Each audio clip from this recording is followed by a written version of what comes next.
11 দফা দাবিতে সোমবার রবীন্দ্র ভবনের সামনে থেকে মিছিল বের করে ই রিকশা শ্রমিক সংঘ ত্রিপুরা প্রদেশ। মিছিলটি পশ্চিম ত্রিপুরা জেলা শাসকের কার্যালয়ে পৌঁছানোর পর সংগঠনের পক্ষ থেকে জেলা শাসকের কাছে ডেপুটেশন প্রদান করা হয়।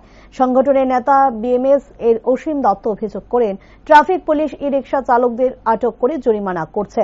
পঞ্চায়েত এলাকার ই রিকশা শহরে চলাচল করছে। এই অভিযোগে পুলিশ ব্যবস্থা নিচ্ছে বলেও জানান তিনি। অযথা ই রিকশা আটক ও হয়রানি বন্ধের দাবি জানান অসীম দত্ত।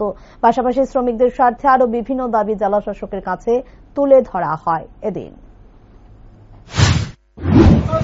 নমস্কার। আজকে এই র্যালি বিশেষ করে হলো আপনারা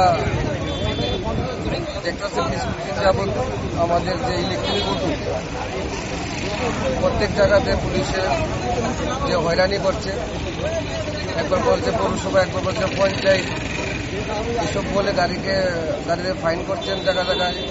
গাড়ি নিয়ে এসে সেদিন থেকেও আপনার পুলিশের রিজার্ভের মাঠে নিয়ে এসে অনেক গাড়ি আটকে রেখেছে। আমাদের যে ইলেকট্রনিক অটো আমরা অনেকদিন আগে থেকে আমরা দাবি করে এসেছি যে আজকে আমরা ডিএম সাহেবের কাছে 11 দফা দাবি নিয়ে আমরা ডেপুটেশন দিতে যাচ্ছি। এর মধ্যে 11 দফা দাবি আমাদের ব্যানারের মধ্যে আছে, দেখবেন। তার মধ্যে মেইন দাবি হলো যে আমাদের যে ইলেকট্রনিক অটো আছে, ইলেকট্রিক অটোকে গভর্নমেন্ট পারমিটের আওতায় আনতে হবে এবং জেলাভিত্তিক পারমিট করতে হবে।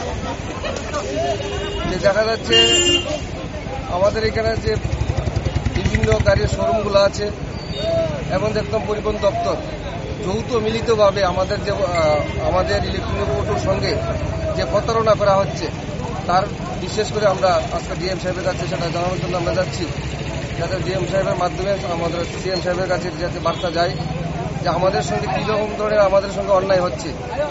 দেখবেন, যদি আমাদের কোনো ইলেকট্রিক অটো কিনতে যাই, তাকে প্রথমে গাড়ি কেনার সময় তাদেরকে ফেসিলিটি বলবে, এটা পাবে, এরকম করে চালাতে পারবে, সারা চালাতে পারবে, এরকম করে তাদেরকে কাছে গাড়ি বিক্রি